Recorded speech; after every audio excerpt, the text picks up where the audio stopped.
गोदबा पाटील कुस्ती केंद्र खुडूस व आर्ट ऑफ लिव्हिंग खुडूस यांच्या संयुक्त विद्यमाने वस्ताद महादेव देवदास ठोरे पाटील यांच्या मार्गदर्शनाखाली सर्व गोदबा पाटील कुस्ती केंद्रातील मुलांनी खुडूसमध्ये ग्राम स्वच्छता अभियान राबवले। हे कुस्ती केंद्र नेहमी समाजाला आदर्श निर्माण करण्याचा प्रयत्न करत असते।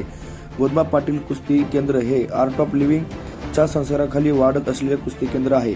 वस्ताद महादेव ठवरे व बापू ठवरे यांचं मल्लांना नेहमीच पैलवानकीचे धडे देत असतात व त्याचबरोबर समाजात कसे वागायचे हे सुद्धा धडे दिले जातात, जेणेकरून एक पैलवान समाजात आदर्श पैलवान म्हणून पाहिला जाईल। हे नेहमीच वारंवार मल्लांना मार्गदर्शन करत असतात।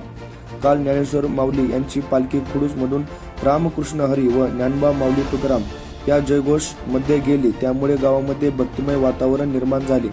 त्याचबरोबर गावामध्ये जो काही कचरा झाला होता तो स्वच्छ करण्यासाठी व पैलवानांना चांगले संस्कार लागावे, त्यांना सेवेची आवड निर्माण व्हावी व ही वारी निर्मल वारी व्हावी यासाठी सर्व पैलवानांनी गावामध्ये ग्राम स्वच्छता केली। जवळपास 125 ते 150 पैलवानांनी स्वच्छता अभियानामध्ये भाग घेतला व सर्व गाव स्वच्छ व निर्मळ करून समाजामध्ये एक चांगला आदर्श निर्माण केला। समाजातील सर्व स्तरावर